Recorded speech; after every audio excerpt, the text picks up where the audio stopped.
Magandang araw, ako si Sharito Medjiaki mula sa ika-4 na baita.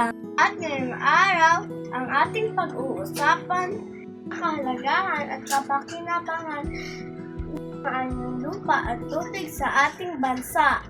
Ang Pilipinas ay isang bansang napapalibutan ng dagat at mayaman sa iba't ibang anyong lupa at anyong tubig.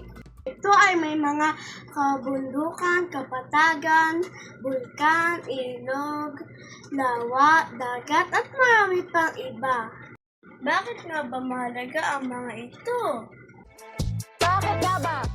Una, ang mga anyong lupa tulad ng kabundukan at kagubatan ay nagsisilbing tirahan ng mga tao at hayop. Sa mga kapatagan, dito tayo nagtatanim ng palay, gulay at iba pang pananim na ating kinakain araw-araw. Mga bulkan tulad ng bulkang Mayon at Taal ay maaaring mapanganib kapag pumutok. Ngunit ito rin ay bibigay ng masaganang lupa na mainam sa pagsasaka. Samantala, ang mga anyong tubig tulad ng ilog, lawa at dagat ay pinagkukunan natin ng pagkain tulad ng isda at iba pang lamang dagat. Nagbibigay din ito ng hanap buhay sa maraming Pilipino, lalo na sa mga mangingisda. Bukod pa rito, nagsisilbi rin ito bilang daanan ng transportasyon, lalo na sa mga lugar na walang kalsada. Di rin natin dapat kalimutan na ang mga anyong lupa at tubig ay may malaking ambag sa turismo.